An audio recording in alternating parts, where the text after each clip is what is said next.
내 이름은 이진아. 최악이었던 남편과 이혼한 지 2년. 남편과 헤어지고 혼자 많이 힘들지만 행복하게 살고 있었다. 그러던 어느 날 회사 워크숍으로 예전 시댁이었던 곳과 가까운 동네에 가게 됐다. 우연이라도 설마 마주치진 않을 거라고 생각했는데 행사에 필요한 물품을 사러 예전 시댁과 가까운 편의점에 갔다 오라는 부탁을 받았다. 거기서 전 시어머니와 마주쳤다. 그분은 눈치를 못 챈 것 같아서 마주치지 않도록 물건을 사서 밖으로 나가려던 때였다. 뒤에서 누군가 힘껏 어깨를 잡아서 돌렸고 거기엔 무서운 표정으로 날 노려보는 짜증나는 전 시모가 있었다. 사실 이 인간 성격이 보통이 아니라서 이혼할 때 위자료나 재산 분할, 하다못해 며느리의 도리까지 운운하면서 날 몰아세웠다. 내가 얼마나 막대 먹었는지, 돈에 집착하는지를 친척들과 우리 가족까지 찾아와서 상스럽게 떠들어댄 사람 열받게 하는 아줌마다. 참고로 이혼한 이유는 남편의 바람과 빚, 한 달에 100만 원 넘게 써댔다. 폭력까지 행사했기 때문이다. 게다가 전 시모는 위자료와 재산분할 절차가 다 끝났을 때 나에게 내가 조언도 많이 해줬고 너 때문에 피해봤으니까 1,000만 원 내놔 라며 다그쳤을 정도로 제정신이 아니다. 피해본 건 오히려 내 쪽인데다 위자료는 시모한테도 받고 싶을 정도였다. 처음엔 상대도 하지 않았지만 그 뒤로도 너무 끈질기게 연락해대서 문자도 전화도 무시하다가 결국 번호를 바꾸고 시모 번호를 차단한 채 지금까지 지내왔다. 전 시모는 편의점 한복판에서 나를 향해 너 여기서 뭐 하는 거니? 스토커야? 우리 아들한테서 뜯어갈 만큼 뜯어갈 땐 언제고 이제 다시 잘해보겠단 거야? 이제 와서 뻔뻔스럽긴 정말 도둑이란 말도 아까울 정도로 천박하기 짝이 없는 여자라니까. 너같이 심보가 못돼 먹은 여자는 사절이야. 2번 다시 우리 집 근처에서 어슬렁거리지 마. 안 그럼 지금 당장 경찰에 신고해버릴 테니까. 아유 정말 못돼 처먹어가지고 기분 나빠 죽겠네. 편의점 전체에 울려 퍼지도록 큰 소리로 악을 써댔다. 그 기세에 눌려서 아니 그게 아니라 난 아무 말도 하지 못하고 울상을 짓고 있었다. 설상가상 전 시모는 내 손을 보더니 뭐야? 너 설마 원한 품고 복수하러 오기라도 한 거니? 하고 오버를 해댔다. 그때 마침 난 레크리에이션에 사용할 커터칼과 박스 테이프를 들고 계산하러 가는 길이었다.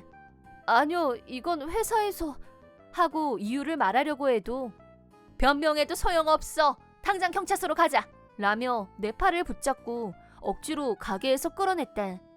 이러지 마세요. 난 팔을 뿌리치려고 했지만 저항하면 할수록 전 시모는 내 팔을 더 강하게 옥죄며 절대 놓지 않으려고 했다. 바로 그때였다. 이제 그만해!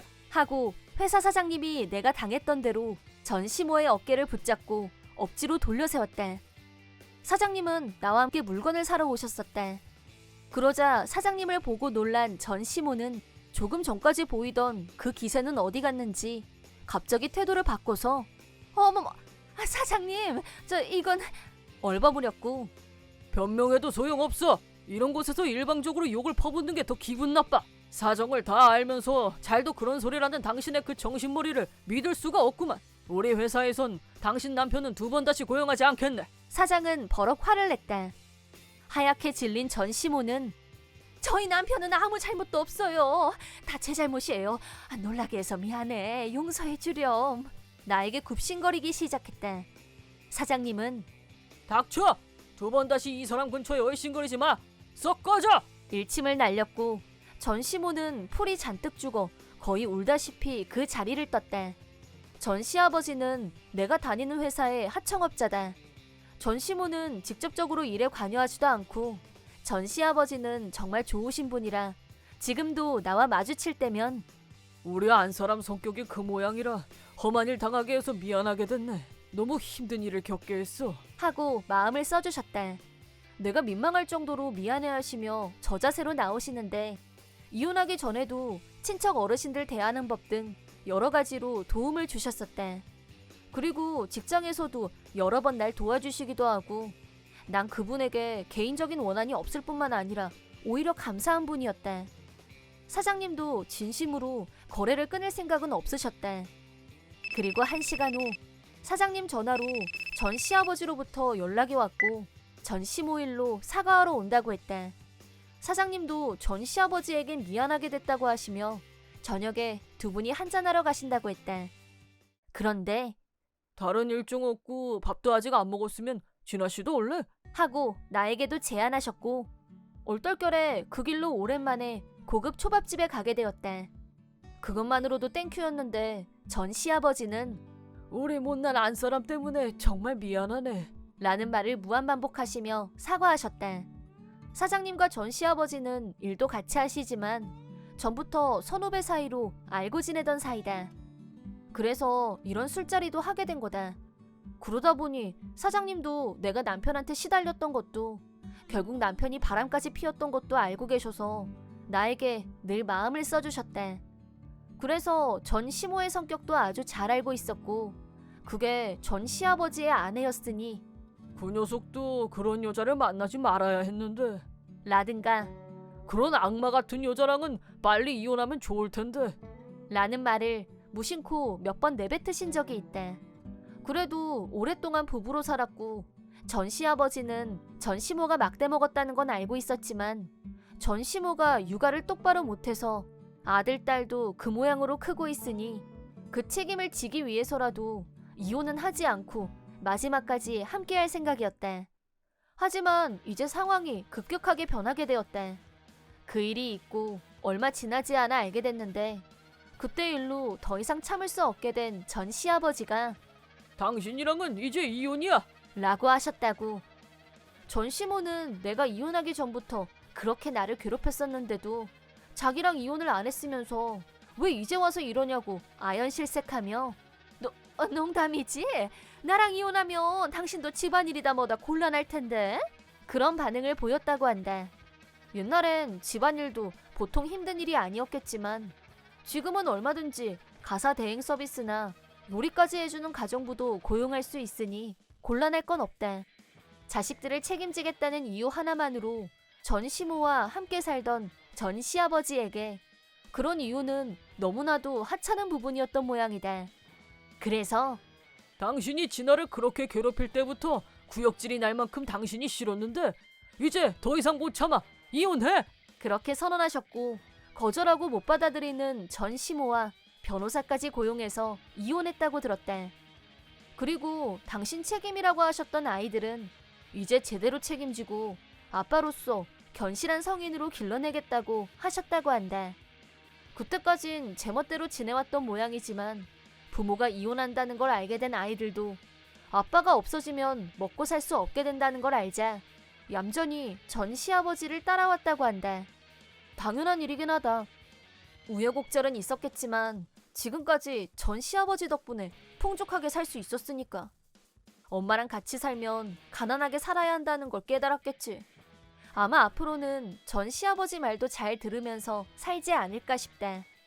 이렇게 되면 곤란해진 사람은 전 시모다. 그 나이에 남편과 이혼하면 밥도 제대로 못 먹고 살 거다.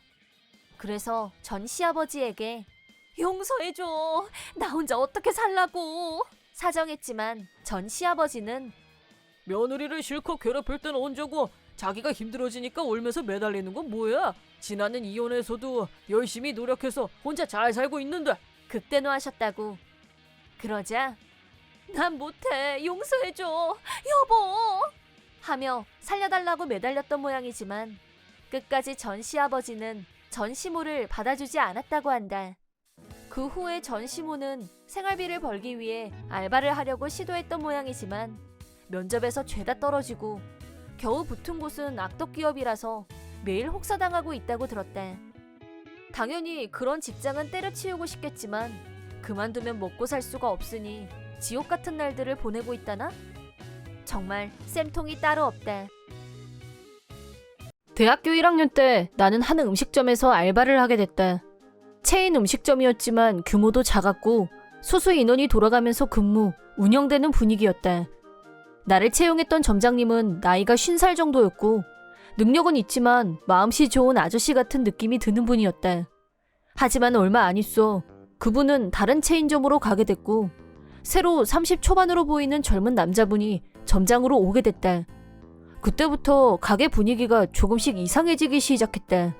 새 점장은 운동선수 같은 풍채를 하고 있었고 운동부처럼 상하관계에 있어서 철저한 면모를 보였다.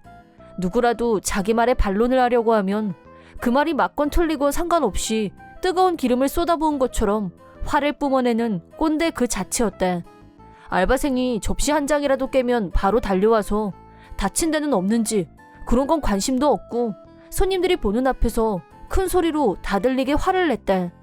하지만 예쁘게 생긴 여자애한테는 식기를 깨건 지각을 하건 절대 화내는 법이 없었다. 그렇다 보니 가게 분위기는 거의 최악으로 변했다. 자연스럽게 일을 할 때 제일 신경 쓰는 부분은 점장의 기분을 상하게 하지 않는 게 돼버렸다. 그러다 어느 날 사소한 일이 큰일로 번지고 말았다. 알바를 마치고 집으로 가려는데 자전거 바퀴에 펑크가 났고 타고 갈 수가 없게 됐기 때문에 어쩔 수 없이 점장한테 자전거를 하루만 여기에 두고 가게 해달라고 부탁했다. 그러자 갑자기 그럼 네 자전거 때문에 다른 손님이 자전거를 세울 수 없게 되잖아. 그건 어떻게 책임질 건데? 여기가 자선단체인 줄 알아? 라고 화를 냈다. 죄송합니다. 제일 구석에 둘게요. 이 시간에 자전거를 끌고 가면 혹시라도 훔친 걸로 오해받을 수도 있어서요. 라고 사정했지만 들어주지 않았다. 간단하게 끝날 줄 알았던 용건은 점장이 욕을 퍼부으면서 나도 반론을 시작했고 그러자 점점 목소리가 커지면서 다른 사람들이 보다 못해 우리 둘을 말리려고 끼어들 정도로 일이 커졌다. 이게 건방지게 그렇게 불만이면 그만두고 나가면 되잖아. 너 같은 거 정도는 얼마든지 대체할 수 있어. 라고 사태가 비화됐다. 혼자서 점점 열이 받아서 막말을 내뱉기 시작한 점장은 결국 자기가 한 발언에 발목을 잡히고 말았는데 이 자식만 문제가 아니야. 방금 말리겠다고 오지랖 부리고 끼어들었던 것들도 다 같이 그만둬. 그 말을 듣고 난 후 나뿐만 아니라 알바생 전원의 뚜껑이 열렸다. 네, 그만둘 겁니다. 당신 같은 사람 밑에서는 일하고 싶지 않습니다. 저도요. 저 같은 애 대신할 사람은 얼마든지 있을 거 아니에요? 저도 찾아보면 이 정도 알바짜리는 얼마든지 있어요. 라고 하면서 한 사람 또 한 사람 알바를 그만두는 사람이 속출했다. 별로 긴 시간은 아니었지만 그동안 신세 많이 졌고요. 다시는 우연이라도 부딪히고 싶지 않네요. 인생 수업 한 번 했다고 생각하겠습니다. 라고 하고 가게에서 나왔다. 그날 알바를 그만둔 사람 중에는 10년이나 일해온 베테랑 알바생도 점장이 예뻐하던 여자애도 포함됐다. 가게 밖으로 나온 후 점장이 예뻐하던 애한테 왜 너까지 그만두냐고 묻자 알고 보니 점장은 그 여자애한테 성추행 비슷하게 데이트를 하자고 치근덕거리고 있었고 그 여자의 입장에서는 징그러워서 더는 못 참겠다는 게 이유였다. 결국 그 점장은 모두가 싫어하는 존재였다는 걸 알게 됐다. 다음날 시간이 남아서 가게 앞을 지나갔는데 연중 무효인 가게가 휴무 중이었다. 그러거나 말거나 내가 참견할 일은 아니었고 나는 이미 그만둔 몸 관심을 가져서 무엇하리 하고 돌아서는데 어제 나랑 같이 그만둔 다른 알바생을 만났다. 진짜 다 그만둔 모양이라고 우리 둘이서 너무 골 때린다고 큰 웃음 한번 웃은 뒤 바로 헤어졌다. 그리고 다시 일주일 후 갑자기 점장의 상사인 에리어 총괄 과장이란 사람한테 할 얘기가 있으니까 곧장 가게로 와줄 수 있냐는 연락을 받았다. 솔직히 이미 가게를 그만둔 마당에 무슨 얘기를 하라는 건지 썩 내키진 않았지만 할 얘기란 게 뭔지 호기심이 발동해서 일주일 만에 가게로 갔다. 오래간만에 가게 안으로 들어가자 그동안 전혀 영업을 안 했었는지 상온 보관 식재료는 전부 처분된 상태였고 가게 안이 텅 빈 느낌마저 들었다. 나뿐만 아니라 그날 같이 그만둔 사람들이 모두 나와 있었다. 과장이란 사람은 나를 필두로 알바생들이 식재료를 몰래 먹다가 적발됐고 근무 시간에 농땡이를 부려서 주의를 줬더니 전원 결탁해서 그만두고 나가버렸다는 걸로 보고를 들었는데 맞냐고 물었다. 다시 말해 우리가 보이콧을 했다는 거였다. 그건 억지라고 전면 부정한 후 전후 사정을 모두 다시 설명했다. 최대한 감정은 빼고 객관적인 팩트만 전달했는데 반응은 상상 이상이었다. 덧붙여서 점장이 콕 찍어서 잘해주면서 점장이라는 위치를 이용해서 일에 대해 얘기할 게 있으니까 남으라고 한다거나 쉬는 날에 전화를 걸어서 데이트를 하자고 강압적으로 밀어붙였다는 얘기까지 모두 오픈했다. 내가 얘기하는 동안 점장은 억지로 참고 듣는 모습이었고 표정은 금방이라도 달려들 기세였지만 나는 더 이상 여기 알바도 아니고 눈치 볼 일도 없다는 생각에 얘기를 이어갔다. 그러자 본사 과장이 점장한테 얘기가 전혀 다르지 않냐고 따졌고 점장이 폭발해서 다시 나한테 막말사리를 퍼붓기 시작. 당연히 옆에는 과장이 지켜보고 있었다. 이게 어디서 아무 말 대잔치야? 죽고 싶어? 누구 때문에 지금 영업도 못하고 있는데 이게 다 너 때문인걸 말로 해야 알아? 응? 너무 흥분한 나머지 앞뒤 분별이 안 되는 건지 잘하면 나를 한 대 칠 분위기로 분노가 폭발한 점장. 그러자 옆에서 보고 있던 과장의 분위기가 심상치 않게 변했다. 갑자기 점장이 목덜미를 낚아채더니 안쪽 사무실로 데리고 들어갔다. 솔직히 진짜 무서워 보이는 사람은 과장이었다. 다시 홀로 나왔을 때는 점장도 기가 죽어 있었다. 라기보다는 눈물이 글썽한 점장과 아까보다 더 냉정하고 침착해 보이는 과장이 결론부터 말씀드리죠. 오늘부로 점장은 해고입니다. 다시는 이 근처에 얼씬도 못하게 할 겁니다. 그래서 부탁드리는데 다시 돌아와 줬으면 합니다. 본사 입장에선 이런 점장보다는 여러분들이 더 필요합니다. 라고 과장이 말했다. 또박또박 말하는 과장과 달리 무슨 말을 들었는지 완전히 기가 죽은 점장은 더 이상 나한테 한마디도 하지 않았다. 오히려 과장이 우리한테 사과하라고 하자 눈물을 글썽이면서 모두에게 사과했다. 과장은 점장한테 성추행을 당했던 알바생한테 그에 상응하는 책임을 지게 하겠다고 말했다. 그제야 안심이 됐는지 당사자도 고개를 끄덕이며 수긍하는 분위기였다. 솔직히 다시 와달라는 말을 들었을 때 망설여진 게 사실이다. 최악의 점장이 사라진다고 해도 안 좋은 기억이 많아진 곳으로 굳이 다시 와서 일을 해야 하나 싶었다. 그래서 생각할 시간을 조금 달라고 말하려고 하는 찰나 이어진 과장의 발언에 깜짝 놀라고 말았다. 이런 일을 돈으로 해결하라고 한다는 인상을 줄 수도 있겠지만 처음 계약했던 시급보다 2,000원 더 올릴 생각입니다. 물론 전원 다요. 2,000원이나요? 진짜요? 네. 과장 말로는 여러 체인점 중에서도 여기가 고객당 지출액도 많고 수익도 월등하게 높은 편으로 매달 상위 성적을 달성하고 있다고 했다. 그래서 일도 많고 바쁘지만 바쁜 매장을 전원 초보자로 고용할 수는 없다는 게 승급의 이유라고 했다. 이 제안에는 솔직히 귀가 솔깃해졌다. 시급 2,000원 업은 시급 10,000원, 8시간 일하면 8만원. 어떻게 할까 고민하면서 다른 알바생들과 눈빛 교환을 하고 있었는데 이때 과장이 나서서 이 매장의 현황을 파악하려고 다각도에서 조사를 해봤는데 라고 입을 떼더니 매장에 비치되어 있는 고객 의견 카드를 보여줬다. 그 카드에는 별의별 얘기가 다 쓰여 있었다. 매장은 작지만 포근한 분위기여서 부담 없이 즐길 수 있다. 점원이 모두 친절해서 꼭 다시 오고 싶다. 아이들이 조금 수선스럽게 해도 늘 친절하게 서비스해주기 때문에 최애 식당이 됐다. 등등. 우리가 그동안 일하면서 서비스했던 고객들의 다양한 의견을 천천히 읽어봤다. 과장은 이렇게 훌륭한 스태프들을 두고 이대로 영업을 접는 건 너무 아깝다는 생각이 들어요. 그래서 다시 한번 부탁드립니다. 돌아와서 새롭게 시작해봅시다. 라면서 우리한테 고개를 숙였다. 그 모습을 보면서 자연스럽게 내 입에서 네, 좋습니다. 다시 일하겠습니다. 라고 대답했고 다른 알바생들도 차례차례 다시 일하겠다고 말했다. 그리고 과장이 마지막으로 보여준 카드에는 점장에 대한 클레임이 적혀 있었다. 점장이라는데 친절 1도 없고 볼 때마다 열심히 일하는 스태프들한테 소리만 지르고 진짜 꽝이다. 이 점장 잘났으면 좋겠다. 옛날 점장이 훨씬 좋았다. 기타 등등. 그걸 본 점장의 표정이 파랗게 질려갔다.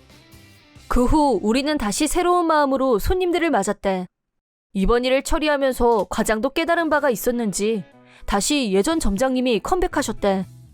그리고 우리 가게 분위기도 예전 분위기로 완벽하게 돌아갔다. 문제의 점장은 그날로 바로 해고, 가게를 떠났지만 그 알바생이 성추행으로 고소했기 때문에 위자료를 지불하게 됐다. 또 이번 일이 신문에 나면서 점장은 상당한 액수의 위자료를 지불한 후 신상이 털리면서 살던 곳에서 도망치듯 다른 곳으로 이사를 갔다고 한다. 꼴 좋게 됐다 참. 나는 남편과 둘이 살고 있고 아직 아이는 없다. 남편과는 아무 문제 없이 잘 살고 있었지만 신우이가 내 속을 썩였다. 구체적인 예를 들자면 신우이는 내 옷, 액세서리, 책 등을 마음대로 빌려갔다. 그것도 내가 없을 때만 골라서 그러는데 열쇠를 잠글 수 있으면 좋겠지만 자택에서 자영업을 하다 보니 출입을 통제하는 일은 쉽지 않았다. 명목은 빌리다이지만 실제는 가져가다가 맞았고 돌려받은 적은 거의 없었다. 이렇게 된 데에는 내 책임도 조금 있다. 처음에는 버릴 생각이었던 잡지나 헌옷이 대부분이라 말도 없이 가져가지만 말고 가져가고 싶은 게 있으면 말하고 가져가세요 라고 가볍게 말을 해뒀는데 신우이는 틈만 나면 눈독을 들였고 뻔질나게 내 물건을 탐냈다. 심지어 거실에 그냥 내팽개쳐져 있길래 라고 거짓말까지 하면서 옷장에 잘 걸어둔 옷가지를 꺼내서 마음대로 들고 가버렸다. 더욱 얄미운 건 고급품은 아니지만 유행하는 부츠나 한정 판매 가방 같은, 정확히 설명하긴 좀 어렵지만 같은 또래 여자들끼리만 아는 그런 가치가 있는 물건들만 용케 찾아내서 들고 가버려서 더 속이 상했다. 그래서 남편이나 시어머니는 내 심정을 정확히 이해하지 못했고 옷은 빌려줘도 되지 않아? 서로 주거니 받거니 하면서 같이 입으면 좋지 뭘 그러니? 라고 가볍게 넘겨서 도저히 말이 안 통했다. 얼마 전에는 나도 아직 한 번도 안 입어본 원피스를 신우이가 들고 나와서 오빠 이거 새언니가 아직 한 번도 안 입은 것 같긴 한데 오늘 내 패션 콘셉트에 딱 맞거든? 오늘 나 입어도 돼? 라고 뜬금없이 남편한테 허락을 구했고 남편은 또 그럼 그렇게 하던가. 입지도 않고 계속 걸어만 두는 것보다야 옷도 세상에 나와서 돌아다녀야 더 좋지 않겠어? 그렇게 해. 가져가. 라고 두 남매가 남의 옷을 두고 주거니 받거니 만담을 하는 걸 보고 있자니 마침내 신우이한테 폭발했다. 딱 제자리에 돌려놔? 왜 하지 말라는데 계속 또 계속 줄기차게 함부로 손을 대는 건데? 지금까지 조용조용한 모습만 보아온 신우이는 제법 놀란 것 같았다. 하지만 미안해요. 근데 달라는 것도 아니고 빌리는 건데? 오빠. 죽어도 포기 안 함. 남편도 덩달아. 그래 좋은 게 좋은 거지. 서로 빌려주면서 사이좋게. 응? 끝내 신우이 편을 듬. 1도 도움이 안 되는 남편에 대해 반포기 상태에 들어갔지만 그래도 한 번은 꼭 짚고 넘어가야 된다고 결심한 나는 서로 빌려주면서 사이좋게? 그게 말이 된다고 생각해? 아가씨 옷 중에 내가 입을 수 있는 게 있긴 하고 아가씨는 자기 입을 옷도 없어서 내 옷을 탐내는 거라고. 아니에요? 어머 그런 거 절대 아니거든요. 일단 잡아떼긴 했지만 신우이는 푹 빠져있는 인디밴드가 있었는데 월급 받아서 대부분 거기에 갖다 바쳤다. 그러다 보니 입고 다니는 옷이래야 10년 전에 산 유니클로 같은 것들하고 라이브 갈 때 챙겨 입는 코스프레 드레스밖에 없다는 걸 나는 이미 알고 있었다. 하지만 남편은 당신답지 않게 웬 흥분이야. 그깟 한 벌 빌려주는 것 같고 그렇게 열낼 일이 뭐가 있어? 라며 내가 찐으로 화가 난 모습을 보고 당황한 것 같았지만 여전히 그놈의 사이좋게 어쩌고 정신을 고수했다. 그 순간 나와 남편 사이에 심상치 않은 기류가 생겼고 신우이는 자기만 안 다치고 빠져나갈 계산이었는지 실실 웃으면서 내가 돈을 훔친 것도 아니고 고작 옷 한 벌 갖고 언니 너무 오버한다. 이게 그럴 일이에요? 은근히 언니 속이 좁은 것 같아. 오빠가 처음 언니랑 결혼한다고 했을 때 헐 설마 했었는데 역시 실패한 결혼이라는 합리적인 의심? 안 그래 오빠? 라면서 자기가 한 짓은 어쩌고 나를 자격미달로 몰고 갔대. 나도 더 이상은 안 참기로 결정. 겨우 옷 한 벌? 그래서 돈도 아니고 겨우 옷 한 벌을 왜 훔치는 건데? 겨우 옷 한 벌도 살 주제가 못 되니까 이런 사단이 일어나는 거잖아. 그래놓고 뭐 속이 좁아? 결혼을 실패해? 합리적인 의심 같은 소리 하고 있네. 지금 아가씨가 들고 있는 그 원피스는 돌아가신 우리 할머니가 나를 위해서 남겨준 돈으로 산 거야. 내가 어른이 되면 예쁜 옷도 사고 멋도 내라면서 조금씩 모아주신 돈으로 누구한테는 그저 천조각으로 만든 거겠지만 나한테는 그 이상이라고. 이런 생각을 이해할 수도 할 생각도 없는 사람한테 빌려줄 옷 따윈 없어. 같은 공간에 있는 것만으로도 불쾌하니까 당장 여기서 나가줘. 라고 한바탕 해댔다. 내가 진짜 화가 난 걸 알게 된 남편은 비상사태라고 생각했는지 그동안 내 생각이 짧았어. 정말 미안해. 잘못했어. 라며 무릎 꿇고 정식으로 사과했고 잘난 척하다 욕만 더 먹고 쫄아있는 신우이를 강제로 집으로 돌려보냈다. 하지만 그 정도로 내 화는 풀리지 않았다. 처음에 버릇을 잘못 들인 내 탓도 있지만 선을 넘었다 싶었을 때부터 남편한테 몇 번이나 불쾌하다고 말을 해왔다. 하지만 남편은 철저히 신우이 편이었다. 신우이는 남편 백을 믿고 마음 놓고 드나들면서 자기 물건처럼 가져갔다는 게 내 생각이다. 그래서 그날은 그렇게 넘어갔지만 남편이 출장을 가고 며칠 집에 없는 틈을 타서 남동생을 집으로 불렀다. 그리고 남편이 출장에서 돌아왔을 때는 꼴 좋게 내 옷은 다 어디 갔어? 시계도 없네? 라며 급 당황. 그거 내 동생한테 빌려줬어. 뭐야? 빌려줘? 그 정도는 서로 빌려주면서 사이좋게 지내면 좋잖아? 당신도 그동안 당신 동생한테 가져가라고 그랬잖아. 근데 내 동생은 안 된다는 거야? 그러자 남편은 한마디도 못하고 입을 다물었지만 잔뜩 화가 난 그 표정만은 숨길 수 없었다. 왜냐하면 남편으로 말하자면 옷에 대해서 결벽증까지는 아니지만 절대 남한테 빌려줄 사람이 아니었다. 빈티지 옷도 절대 안 사는 타입. 반면 나는 빈티지나 헌옷에 전혀 거부감이 없었고 그래서 빌려줘도 된다고 멋대로 판단했던 모양인데 그런 차원이 아니란 사실. 그래도 옷을 남한테. 그래? 처남이 당신한테 남이면 아가씨도 나한테 완전 남이야. 아니, 시계는 고급품인데. 내 옷이며 가방은 지금은 돈이 있어도 못 사는 것들도 있어. 남편 입에서 나오는 말마다 바른 소리로 되받아쳐 주자 남편은 더 이상 할 말을 잃었고 어깨가 축 처졌대. 자기 거에 손대는 건 이렇게 싫어하면서 어떻게 아가씨한테는 그렇게 매번 인심이 좋았을까? 내 거라서 그랬나? 내가 분명히 말해두는데 아가씨가 내 거 빌려가고 안 돌려준 횟수만큼 당신도 똑같이 느끼게 해줄 거니까 그렇게 알아둬. 라고 하자 금방 죽을 것 같은 얼굴을 냈대. 그러더니 남편은 시댁으로 곧장 달려가서 시누이를 우리 집엔 다시 못 오게 아예 출입금지를 시켜버렸대. 시누이가 내 물건을 꿀꺽하면 자동으로 자기 물건도 다시는 못 돌려받게 될 테니까. 또 남편이 시댁에 가서 그 얘기를 하자 시아버지까지 모든 사실을 알게 됐고 화가 난 시아버지는 시누이를 말리지 않았던 시어머니까지 싸잡아서 엄청나게 주의를 주셨다고 한다. 그 정도에서 끝난 게 아니라 앞으로 인디밴드 라이브니 덕질까지 금지당하는 엄청난 벌을 받게 됐고 시누이는 지금 멘붕 상태라고. 또 성실히 직장 생활에 전념하고 자기 월급으로 옷을 살 때까지는 단색 티셔츠에 청바지만 입고 다니라고 복장까지 규제를 받았다고 한다. 시아버지 덕분에 그동안 꿀꺽했던 내 옷이며 물건들은 전부 반납받았고 그동안 피해를 준 만큼 매달 월급에서 나한테 위자료를 보내주기로 시아버지께 약속했다고 한다. 역시 겪어봐야 안다고. 남편 물건을 빌려주지 않았다면 이런 극적인 해결은 없었을 거고 결과적으로 내 선택은 옳았다고 본다. 한편 내 동생은 득템했다면서 신이 나 있었다. 남편은 패션에 관심이 많고 센스는 있어도 좋은 것만 갖고 있는 편이다. 나이 차가 많이 나지 않아서 동생 입장에서는 완전 꿀 득템인 셈이었다.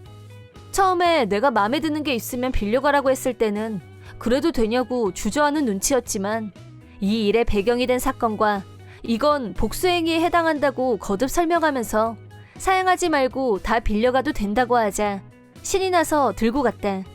물론 내 동생은 시누이처럼 꿀꺽할 애가 아니란 걸 알고 빌려준 거였다. 말 안 해도 조심해서 입고 깨끗하게 빨아서 돌려줄 거다. 그러면 또 다른 것도 빌릴 수 있다는 걸 알기 때문에 요즘 신이 나 있다. 그 후 시어머니한테서 전화가 걸려왔고 매우 진심을 담아서 사과하셨다. 시아버지한테 단단히 주의를 받아서인지는 몰라도 자기가 생각이 짧았다며 미안하다고 하셨다.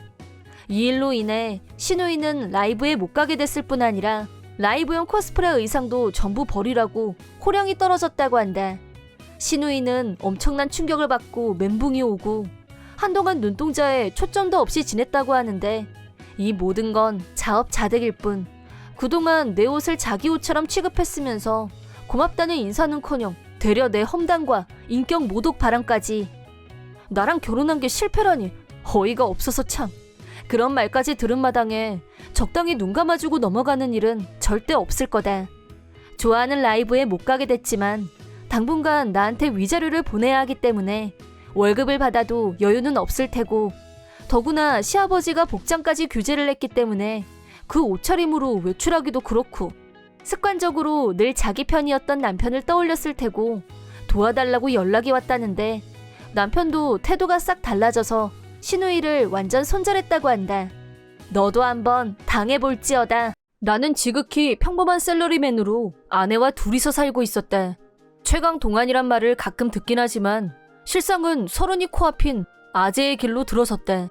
그런 내가 실제로 경험한 일이다. 그날 나는 쉬는 날이었고 집에서 텔레비전을 보면서 대낮부터 맥주를 홀짝홀짝 마시면서 아내가 점심때 먹으라고 만들어 놓고 나간 음식을 안주 삼아 먹으면서 집에서 뒹굴거리고 있었다. 그러다가 담배를 한가치 피우려고 베란다로 나갔다. 아무런 특별함이라고는 찾아볼 수 없는 내 스타일의 휴일.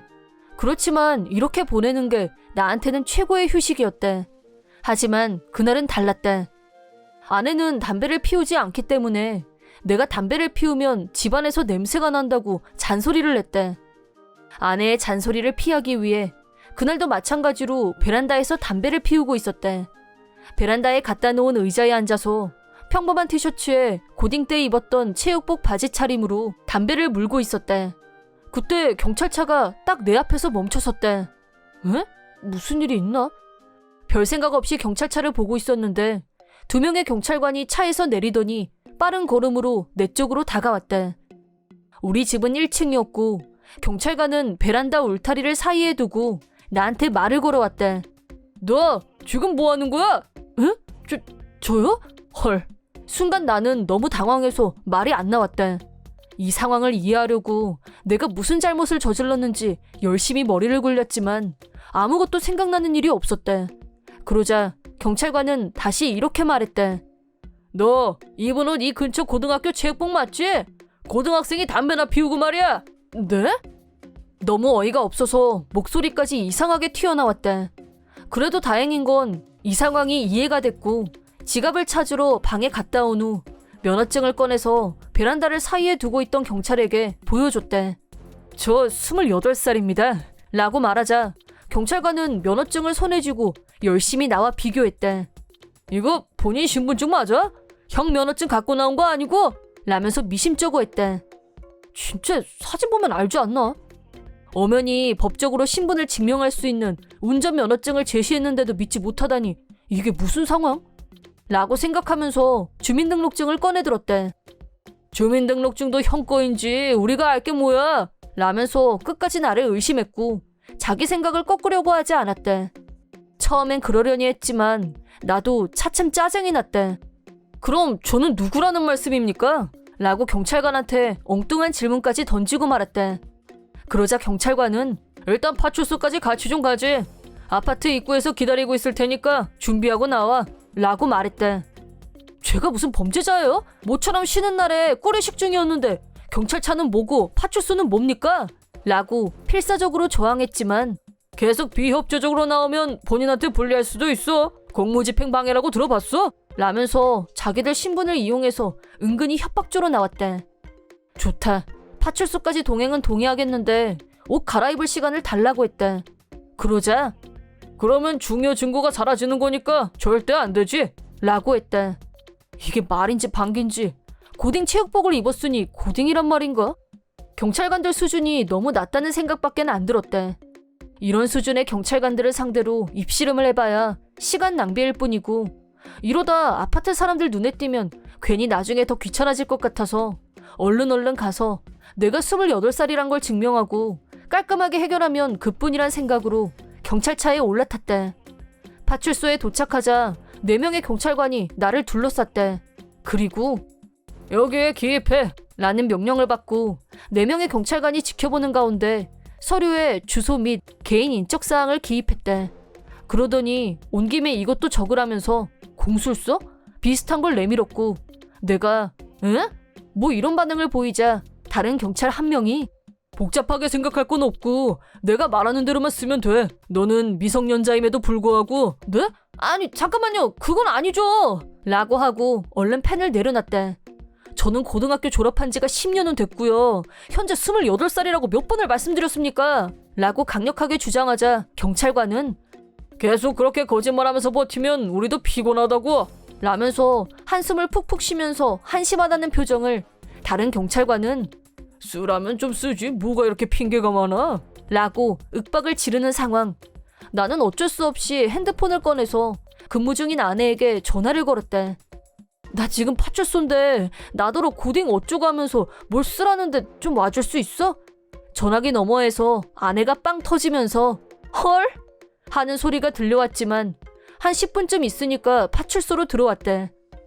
아내는 근무 중임에도 불구하고 가족들끼리도 친분이 있는 자기 상사까지 대동하고 와줬대. 아내는 핸드폰에 저장해둔 나와 같이 찍은 사진이며 동영상들을 경찰들에게 증거로 보여줬대. 솔직히 나는 아내와 달리 성격상 셀카 찍는 걸 안 좋아해서 내 핸드폰에는 아내와 같이 찍은 사진이 한 장도 없었대. 아내가 사진을 찍으려고 핸드폰을 들이대면 나는 매번 또 사진이야? 여자들은 왜 이렇게 셀카 찍는 걸 좋아하는 건데? 라면서 투덜투덜거렸는데 이런 일이 터지고 나니 아내의 셀카 취미가 어찌나 고맙던지. 아내의 상사도 옆에서 나에 대해 설명하면서 열심히 경찰을 설득해 주신 덕분에 내가 성인이란 걸 겨우 인정받았대. 더 이상 나를 고딩으로 몰아갈 수 없게 된 경찰들은 귀찮은 표정으로 그럼 애초에 오해받을 짓을 하지 말았어야죠 라고 하는 말을 듣고 아내가 열이 받아서 그건 아니죠. 우리 남편은 처음부터 아니라고 분명히 말했잖아요. 체육복을 입었다는 이유만으로 면허증, 주민등록증을 전부 인정하지 않고 고등학생이라고 일방적으로 단정짓는 게 경찰로서 자격이 있는 건가요? 이 두 가지 신분증으로도 자기 신분을 증명하는데 부족하다면 대체 뭘로 신분을 증명해야 하는지 좀 가르쳐 주시겠어요? 라고 큰 소리로 항의했대. 그러자 경찰관 한 명이 저희는 그런 말을 한 적이 없습니다. 공무 중에 일어난 일을 가지고 시비를 걸면 업무를 보지 말라는 얘기지 라며 자기 방어에 급급.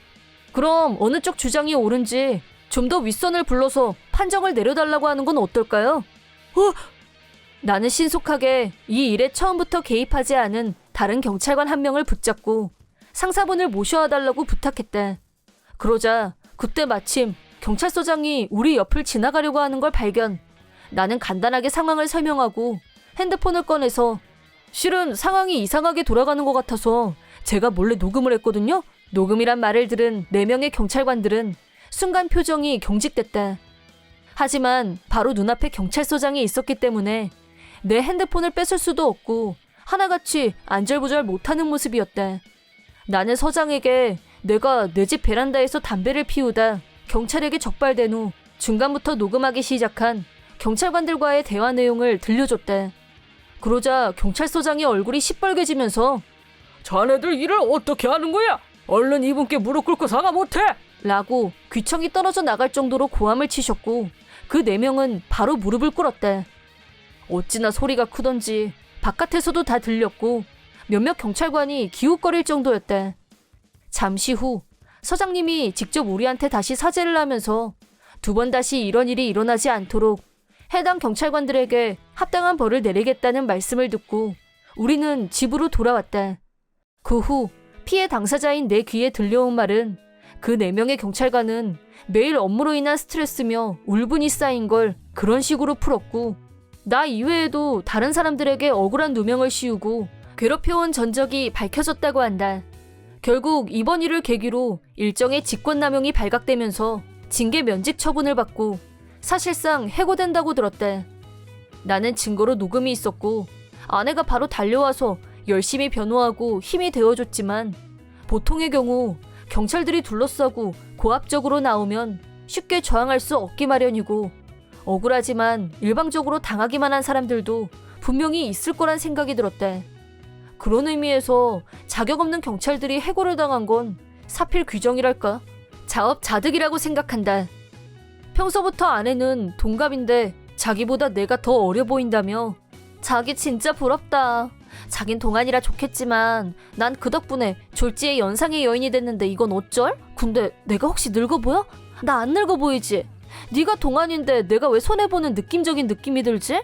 라고 툭하면 불만이었는데 이번에는 웬일로 내가 제 나이로 보여서 얼마나 다행인지. 내가 너였으면 난 녹음할 생각 같은 건 못했을 거고 그랬으면 꼼짝없이 그 경찰들 장난질에 걸려들어서 당했을 거야 라면서 깔깔 웃었대.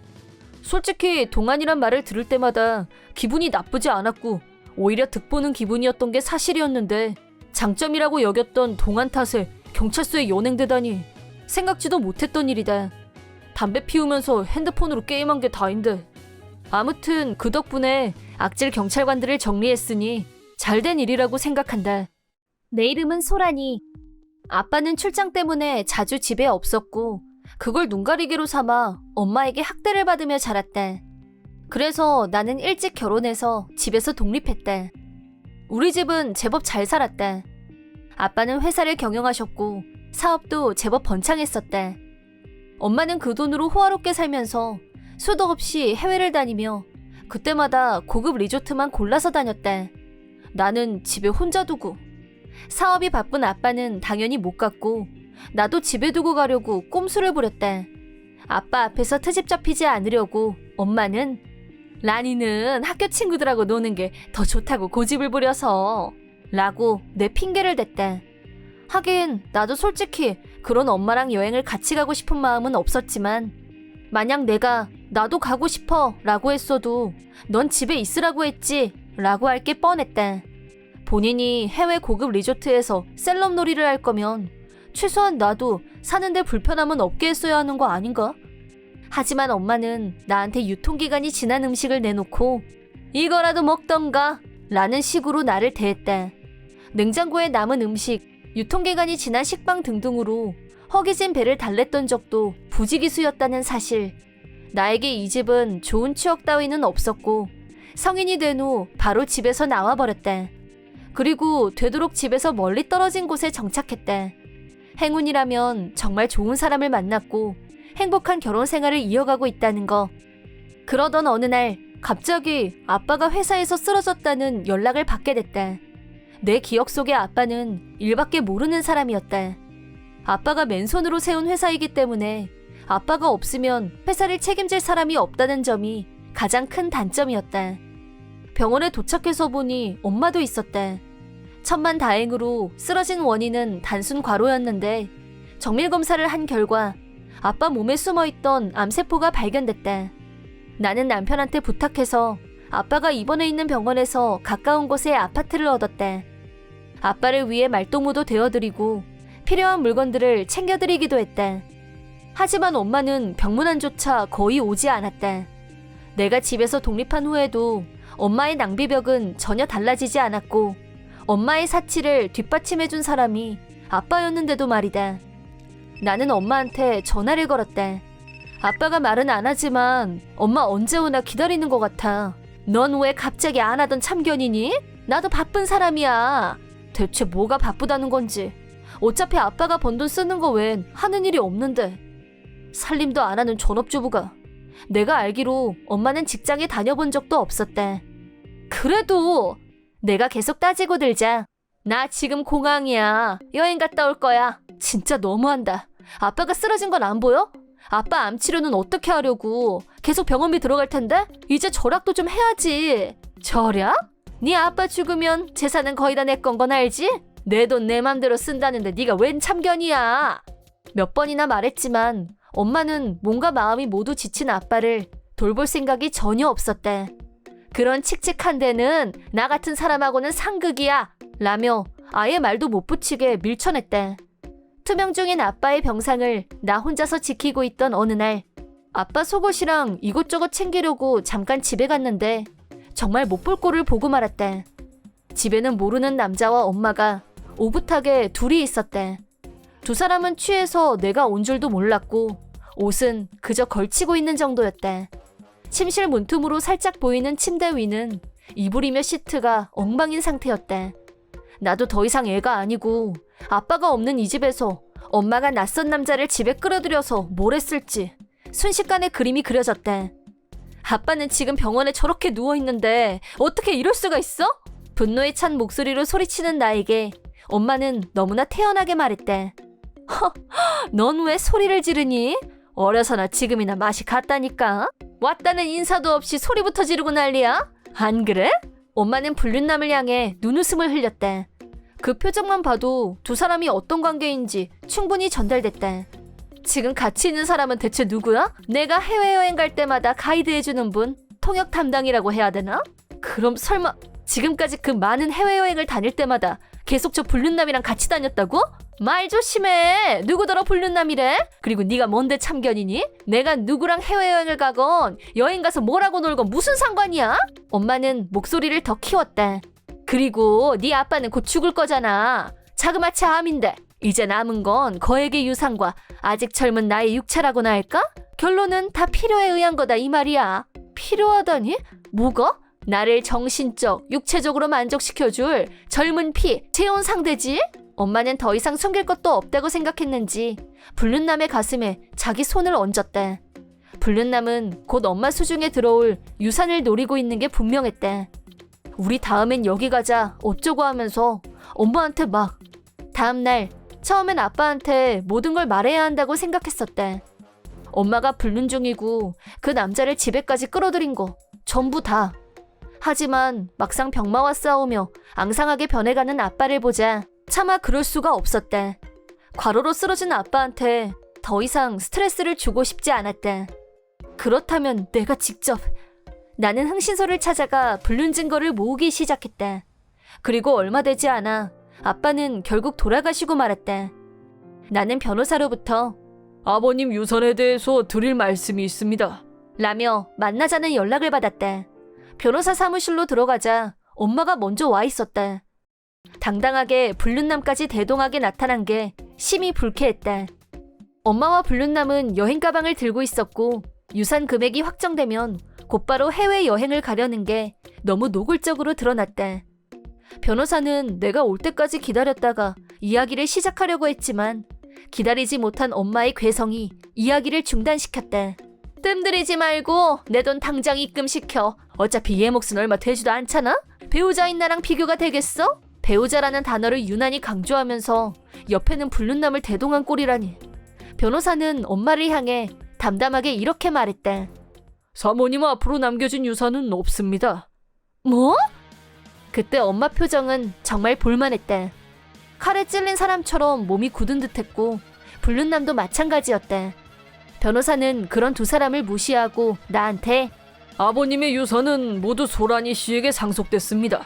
나는 이미 불륜 증거를 변호사에게 넘기고 상담을 마친 상태였다. 뭐야? 지금 그게 법적으로 가당키나 한 말이야? 엄마가 고함쳤다. 내가 지난 수십 년간 남편을 내조하면서 아내 노릇을 해온 걸 몰라서 이래? 아빠 돈으로 호화스러운 생활을 마음껏 누렸던 엄마는 당연히 거액의 유산이 자기한테 들어올 거라고 기대하고 있었을 것이다. 바보도 아는 걸 상식적으로 생각해서 그게 말이 돼? 배우자인 나한테 한 푼도 유산이 없다는 게 말이 되냔 말이야. 말씀하신 대로 일반 상식선에서 보면 특정 유언이 있다고 해도 권리를 주장할 수 있는 일정 정도의 유산이 있는 건 맞습니다. 하지만 이번과 같은 경우에는 상속인의 배제가 가능합니다. 변호사는 교과서적으로 설명을 이어갔다. 우선 장기간 지속적으로 불륜 관계를 맺어온 것으로 밝혀졌고 남편의 병간호도 전혀 하지 않으신 게 맞죠? 또 남편분의 재산을 당진한 것도 이미 확인됐습니다. 이것들 중 한 가지만으로도 상속인에서 배제가 가능합니다. 다시 말해서 유산을 받을 수 없게 될 가능성이 존재합니다. 나는 딱 잘라서 말했다.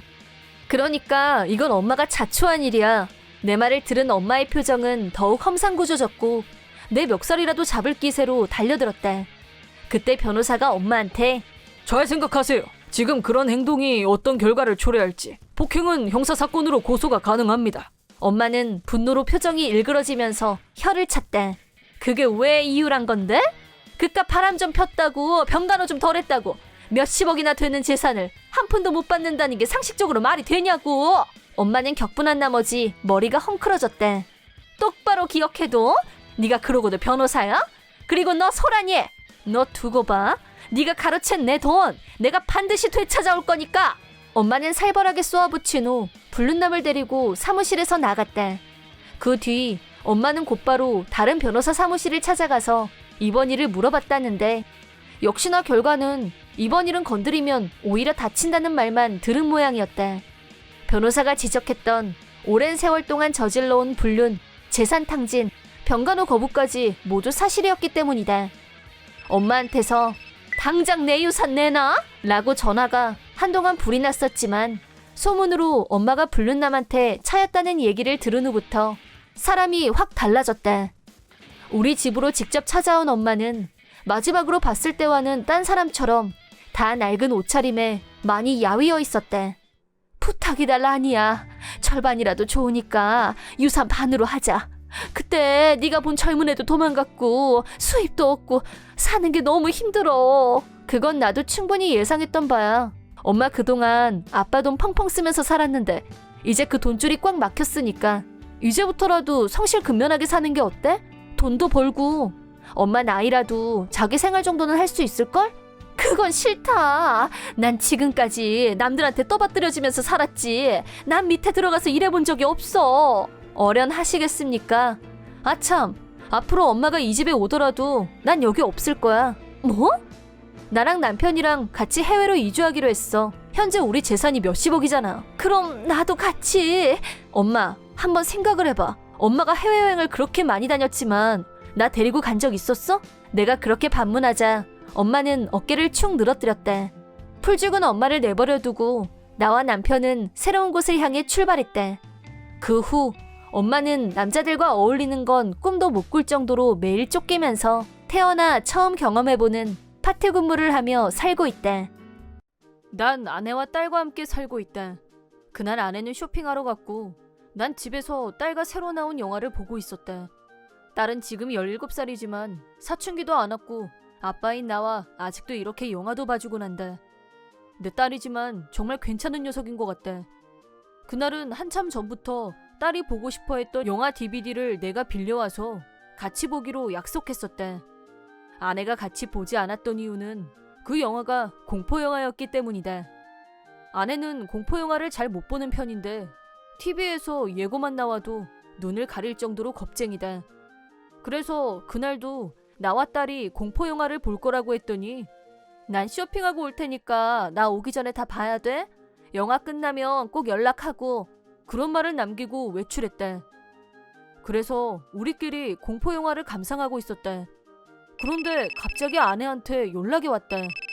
핸드폰 알람 소리에 깜짝 놀라 전화를 받았더니 아내가 지금 당장 집 밖으로 나와. 우리 딸 데리고 시댁으로 도망가. 하고 황급히 말했다. 꼭 영화에 나올 것만 같은 대사에 난 나도 모르게 웃고 말았지만 아내 목소리엔 웃음기가 전혀 없었다. 그래서 이건 보통 일이 아니라는 느낌이 든 나는 바로 영화 재생을 멈추고 딸에게 지금 집을 나갈 거라고 말했다. 유미야, 영화는 그만 보자. 지금 밖으로 나갈 거야. 뭐? 지금 막 틀었는데? 다시 집에 오면 보자. 아무튼 지금 할아버지네로 갈 거야. 뭐? 뭐 챙길 필요 없으니까 빨리 출발하자. 아, 알겠다고. 핸드폰이랑 지갑만 챙겨서 나갈게. 그렇게 난 아내의 말대로 딸을 데리고 부모님 집으로 갔다. 갑자기 찾아온 우리에게 부모님은 어쩐 일이냐? 이렇게 갑자기 무슨 일 있냐? 하고 물으셨대. 그게 무슨 일이 있긴 한가 본데 나도 잘 모르겠어. 그냥 유미 데리고 일단 빨리 여기로 가라고 했거든. 갑자기 들이닥쳐선 자기도 이유는 모르겠다고 하니 부모님이 곤란해하시는 것도 당연하다. 일단 유미만 좀 부탁할게. 난 와이프한테 연락해볼게. 그래. 곤란해하시던 부모님도 소녀가 온 건 반가우셨던지 우리 유미 이게 얼마만이니? 응 할머니. 할아버지도 잘 지냈어? 잘 지냈지. 아참 유미야, 너 쿠키 좋아하지? 할아버지가 사온 쿠키 있는데 같이 먹을까? 응 먹을래. 부모님과 딸이 즐겁게 대화를 나누고 있었고 난 무슨 일인지 알아보려고 아내에게 연락했다. 알고 보니 아내도 이쪽으로 오고 있었던 모양이다. 부모님 집에서 아내가 오길 기다렸다. 다행이다. 무사했구나. 대체 무슨 일인데 그래? 내 물음에 놀라운 대답이 돌아왔다. 아내에게는 나도심이라는 달갑지 않은 친구가 있는데 아내는 그 사람 때문에 고민이 많았다. 그 나도심 씨의 아들이 우리 딸을 마음에 들어해서 결혼한다고 계속 말하고 다녔다고 한다. 처음엔 아내도 농담인 줄 알고 우리 딸이 외모가 특출난 것도 아니고 그렇게 손사래를 치며 돌려서 거절했지만 자기 아들의 생일이 가까워오자 나두심 씨가 있잖아. 결혼식은 어떤 느낌으로 할까? 우리 아들은 아기 많이 낳고 싶대. 그런데 우리 며느리는 아들이 좋나 딸이 좋나? 그런 소리를 해서 소름이 돋았다고 한다. 그 일이 있은 뒤로는 거리를 두고 연락도 하지 않았지만 오늘이 바로 그 생일날이었고 지금 딸을 데리러 가겠다는 말을 들었던 모양이다. 물론 그 말을 듣고 아내는 화를 내며 우리 딸을 보낼 생각도 없고 결혼시킬 생각도 없다고 말했지만 나도심 씨는 아내에게 그렇게 말해봐야 아무 소용없어. 사실혼으로 만들어버리면 진짜 결혼하는 건 일도 아니야. 그런 무서운 소리를 했다고 한다. 그래서 황급히 우리에게 도망가라고 했다고 한다. 어릴 때라면 몰라도 그 아들 덕수 녀석은 이미 18살이나 먹어서 성인이나 다름없는 체격에 힘도 장사다. 내가 옆에 있긴 했지만 딸에게 무슨 일이라도 생기면 안 되니까 집에서 나가라고 연락을 하게 된 거다. 그리고 그 사람들도 우리 부모님 집은 모르니까 절대 못 오겠지 싶어서 거기로 피하라고 했다고 한다.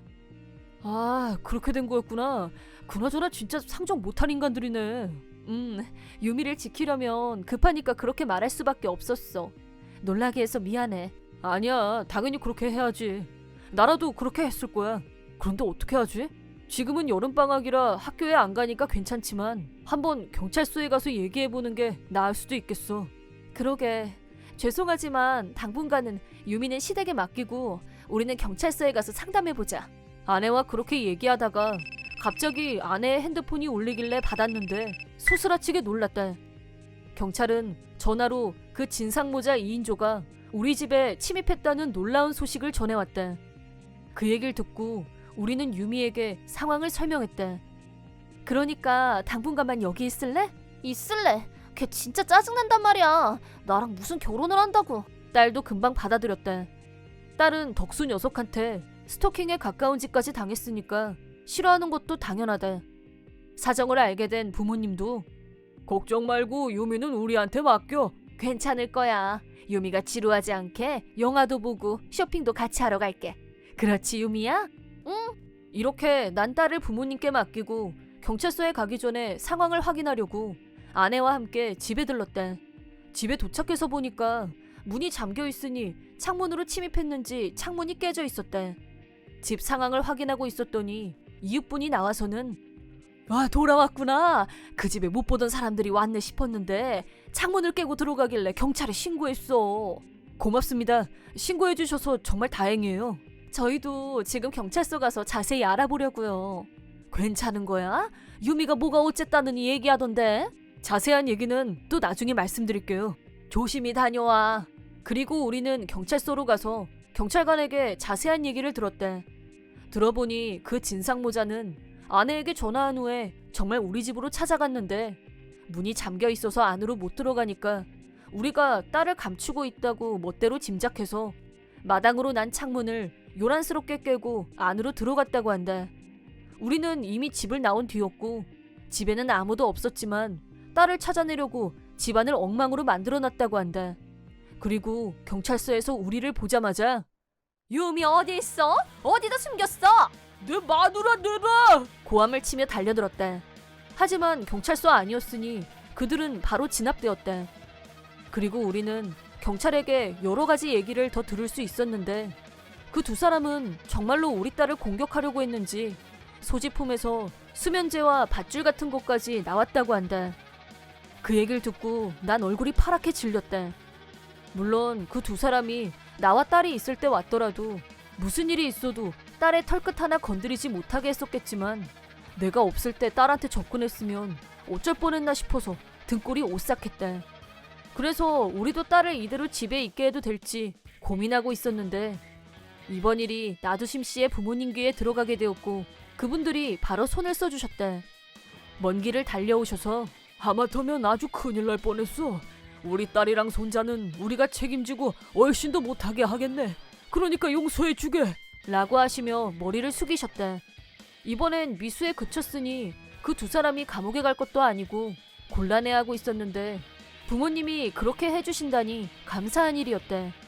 난 딸을 위협하지만 않는다면 안심할 수 있으니 꼭 그렇게 해주십사 부탁드렸고 얼마 후에 두 사람은 시골의 부모님 집으로 이끌려 내려갔다. 가기 직전에 내 마누라도 데리고 갈 거야. 그래, 우리 아들 소원인데 들어줘야지 하고 반항했지만 부모님뿐만이 아니라 다른 친척분들도 같이 오셔서 억지로 그 둘을 차에 태워 데리고 가셨다. 후에 나두심 씨의 부모님이 우리에게 위자료도 보내주셨고 그 모자는 앞으로 농사일을 돕게 하면서 확실하게 관리하신다고 하셨대. 그분들이 살고 계신 시골은 친척분들이 모여서 살고 계신 곳이라 늘 감시당하고 있으니 절대 여기론 올 수 없다고 하셨대. 딸이 무사해서 정말 다행이다.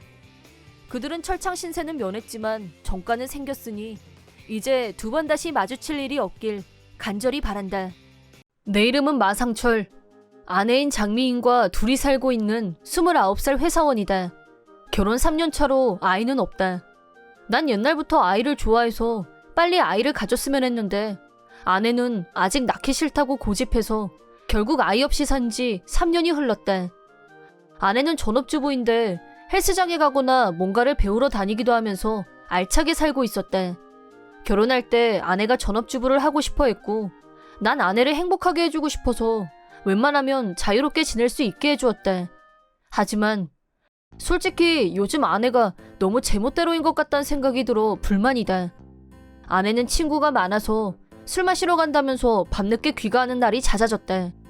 평소에 집안일은 열심히 하는 모습을 보아왔던 터라 될 수 있으면 쿨하게 보내주곤 했는데 일주일에 몇 번이나 술을 마시러 가니 지출도 커지고 해서 그냥 두고 볼 수 없는 상황이 되었다. 어느 날 야근을 마치고 밤늦게 집으로 돌아가니 아내가 보이지 않았다. 전화를 해도 받지 않았다.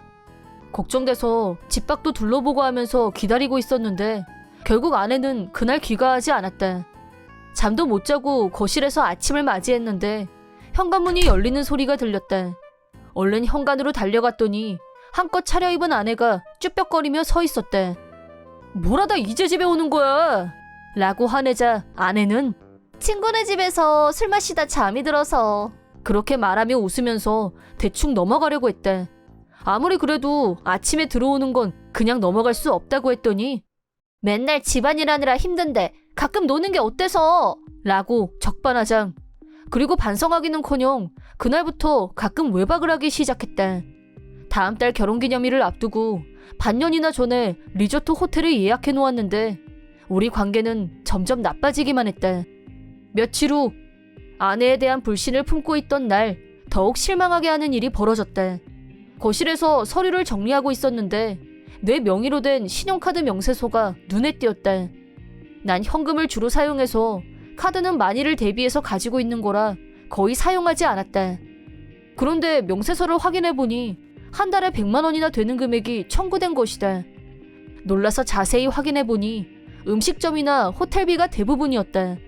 바로 아내에게 따지려다가 이렇게 자주 호텔에서 잔다는 건 바람을 피우고 있을 가능성이 높다고 생각해서 자세히 알아보기로 결심했다.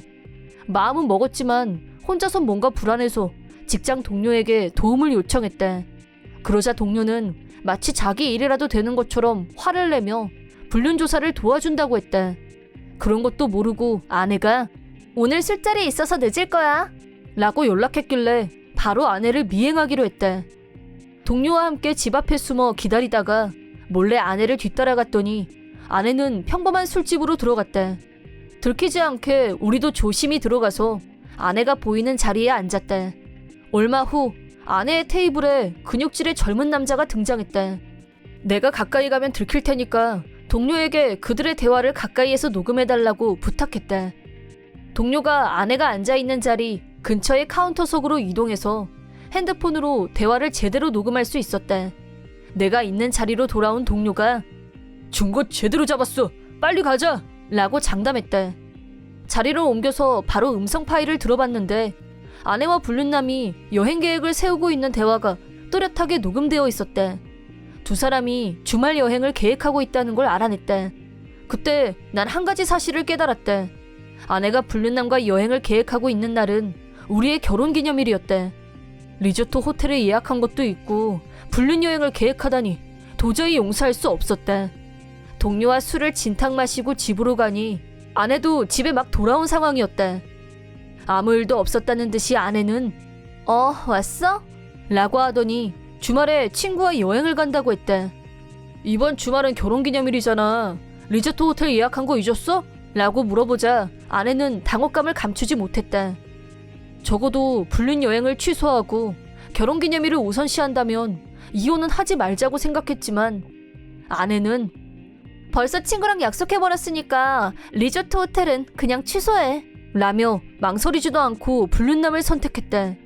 그 순간 난 아내와 이혼을 결심했다. 이혼할 거라면 아내는 벌을 받아야 한다는 생각이 든 나는 불륜 여행 당일에 아내에게 복수를 하기로 다짐했다.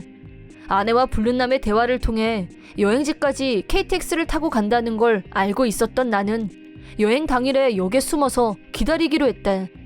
사전에 양가 부모님께 연락해서 아내가 출발하는 시간에 맞춰 역으로 오시라고 해서 부모님들과 함께 숨어서 아내가 나타나길 기다렸다. 부모님들께는 미리 아내가 바람을 피운다고 말은 했지만 반신반의하시는 것 같았다. 하지만 역에 아내가 나타난 순간 부모님들은 내 말이 사실이란 걸 깨달으신 것 같다. 아내는 우리 앞에서 당당하게 불륜남과 손을 잡고 등장했다. 두 사람은 들뜬 모습으로 셀카도 찍고 신나게 떠들어댔다. 보다 못한 장인 장모님은 아내에게 달려갔고 장모님이 아내의 뺨을 힘껏 후려쳤다. 장모님이 유부녀가 무슨 생각으로 이런 짓을 하고 다니는 거니? 엄마가 정말 창피해서 못 살겠다. 라고 나무라자 아내는 놀란 얼굴로 엄마? 아빠까지? 어떻게 된 거야? 소리 질렀다. 내가 부른 거야. 하고 나서자 아내는 여보? 어머님, 아버님까지 이게 무슨 일이야? 하고 경악했다. 내가 남편이란 걸 알게 된 불륜남이 도망치려고 하길래 증거는 이미 다 확보했으니까 도망쳐도 소용없다고 했더니 그는 포기했다는 듯 그 자리에서 망연자실 서 있었다. 장인 장모님이 모든 사실을 솔직하게 털어놓으라고 아내를 설득하자 아내는 마지못해 불륜을 인정했다. 불륜 상대는 헬스장에서 만났고 그는 트레이너로 일하는 사람이라고 한다. 반년 전부터 불륜 관계가 시작됐고 불륜남은 아내가 유부녀라는 걸 알고 있었다고 한다. 아내는 내가 번 돈으로 불륜남과 데이트를 이어갔고 여행까지 즐기려고 했던 것이다. 그 사실을 알게 된 우리 부모님은 화가 머리끝까지 나서 지금까지 아내가 멋대로 써제낀 돈을 전부 갚으라고 하셨고 아내는 어찌할 바를 모르며 그제야 사죄했다. 하지만 난 이미 이혼을 결심했으니 사과는 받아줄 수 없다고 말했다. 전업주부로 살았고 결혼하기 전에 모아놨던 돈도 없었던 아내는 이렇게 바로 이혼할 수는 없으니까 대화로 해결하자고 나왔다. 날 배신한 아내의 얼굴을 더 이상 보고 싶지 않았기 때문에 당장 집에서 나가라고 했더니 장인 장모님이 연신 머리를 숙이시며 우리가 책임지고 데리고 가겠네 라고 하셨다. 아내는 마지막까지 집을 나갈 수 없다고 고집부렸지만 완고한 태도로 열쇠 두고 나가라는 말만 반복했더니 이윽고 포기하고 본가로 들어갔다. 본가로 돌아간 뒤 장인 장모님께 한바탕 설교를 들었는지 사과를 담은 장문의 문자를 보냈다. 두 번 다시 바람도 안 피우고 불륜남과도 헤어질 테니까 다시 잘해보고 싶다고 쓰여 있었지만 난 정중하게 거절했다. 그리고 바로 이혼 서류를 제출하고 불륜남에게 위자료를 청구했다. 아내는 본가로 돌아간 뒤 바로 일자리를 구하려고 했지만 잘 안 풀렸고 위자료와 멋대로 써댄 돈을 나에게 갚기 위해 다른 지역까지 일하러 간다고 했다. 매달 많은 돈을 갚아야 하니 번 돈을 자유롭게 쓰지도 못했고 전업주부였을 때와는 180도 다르게 몸이 부서져라 일하고 있다고 한다. 난 이혼한 뒤 불륜남의 직장인 헬스장으로 연락해서 그가 불륜을 저질렀다고 고발했다. 그러자 헬스장 사장이 바로 집까지 사과하러 왔고 불륜남을 해고했다고 전해줬다. 불륜남은 일자리를 잃고 위자료까지 물어내느라 혼이 났을 테니 이제 그런 짓은 하지 않을 거라고 생각하고 싶다. 아내와 이혼한 지 4년이 지났다. 난 친구 소개로 만난 여성과 재혼했다. 이듬해엔 아기가 태어났고 지금은 셋이 함께 활기 넘치게 살고 있다. 첫 번째 결혼에 실패한 난 전보다 경계심은 좀 더 강해졌지만 재혼 상대와는 신뢰를 잘 쌓을 수 있었다. 전부인과의 일은 있고 앞으로는 가족과 함께 행복하게 살아가고 싶다.